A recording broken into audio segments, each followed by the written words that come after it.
Well, welcome to our Burns supper in lockdown. We begin our evening with a brief introduction to Robert Burns himself, the great man. Many countries, of course, have their literary genius of poetry and song, such as England's Shakespeare. Robert Burns was born in 1759 on the 25th of January to a Scottish farming family.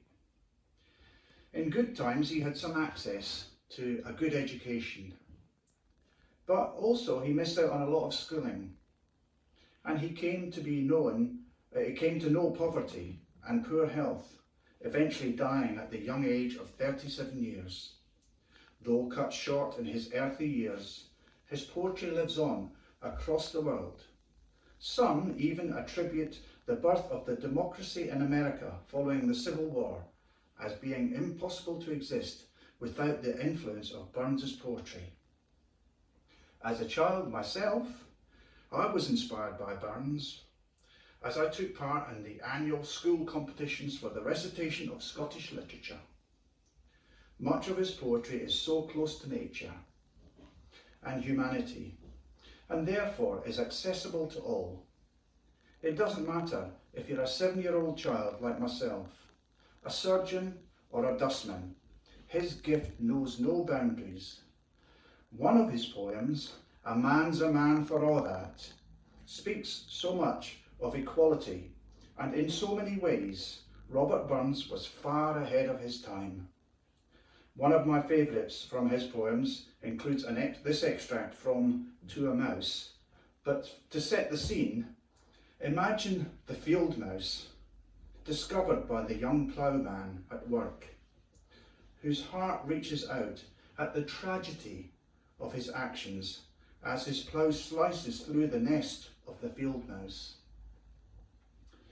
"Wee sleekit coorin' timbrous beastie, oh what a panic in thy breastie. Thou needna start a war sae hasty with bickering brattle. I would be laith to run and chase thee with muttering pattle.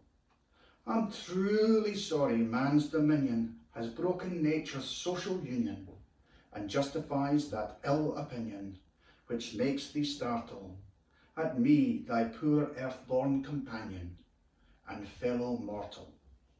His work, so close to nature and God's creation, no doubt Burns shows us he has a great knowledge of the Bible. He recognises both the sins of mankind and, at least in part, the grace of God.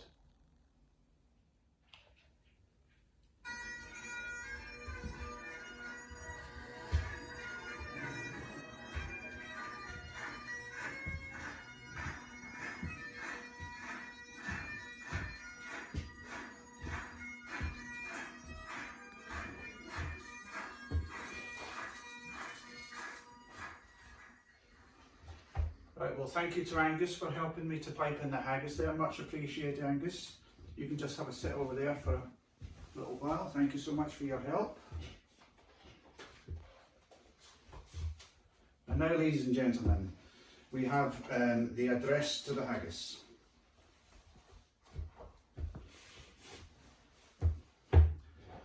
"Fair foo, your honest sonsy face, great chieftain o' the puddin' race, I bin the ma ye tak your place, Penge, tripe or thairm, will are ye worthy o' a grace as lang's my arm. The groaning trencher, there ye fill, your hardies like a distant hill. Your pin would help to mend a mill in time o' need, while through your pores the dews distill like amber bead. See his knife, rustic labour dight, and cut you up with ready slight, gushing your entrails burning breath like ony ditch. Then see, oh, what a glorious sight! Warm, reeking,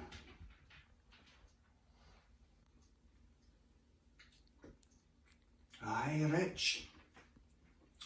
Oh. Ye powers what mak mankind your care, and dish them out their bill of fare. All Scotland wants nae skinking ware that drops in luggies, but if you wish her great for prayer, gie her a haggis. Ladies and gentlemen, I ask you to please raise your glasses as we toast the wonderful haggis. Cheers.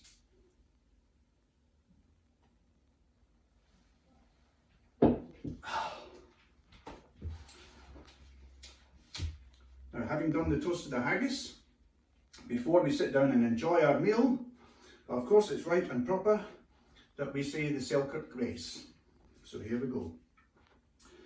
Some hae meat and cannot eat, and some would eat that want it.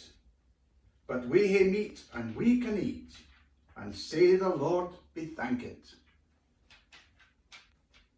Now, at this point of the proceedings, feel free to press the pause button while you enjoy your haggis before rejoining me to finish off the evening. Well, welcome back. I hope your haggis was as good as mine and that you've not had too many drams of whiskey.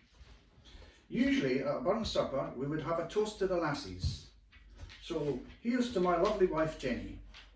And in the words of Robert Burns, so fair art thou, my bonny lass, so deep in love am I, and I will love thee still, my dear, till a' the seas gang dry. Please raise your glasses in a toast to the lassies.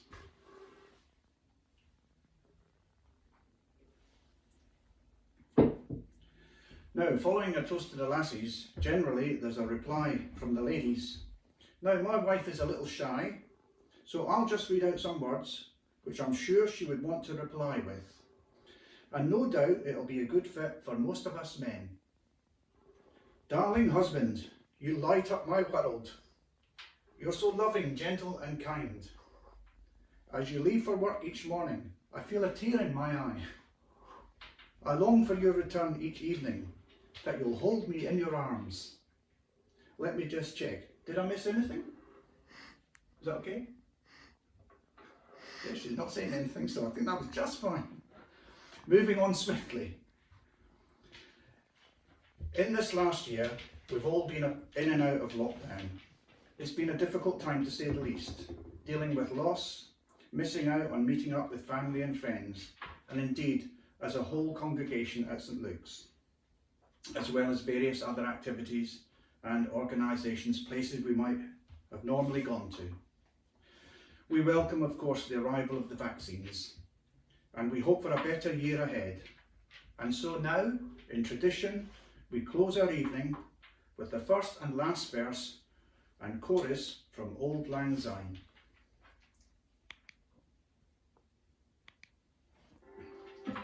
Should old acquaintance be forgot and never brought to mind? Should old acquaintance be forgot and Auld Lang Syne? For Auld Lang Syne, my dear, for Auld Lang Syne, we'll take a cup o' kindness yet for Auld Lang Syne. And there's a hand, my trusty fair, and gie's a hand o' thine, and we'll take a right good whiley what for Auld Lang Syne. For Auld Lang Syne, my dear, for Auld Lang Syne, we'll take a cup o' kindness yet for Auld Lang Syne.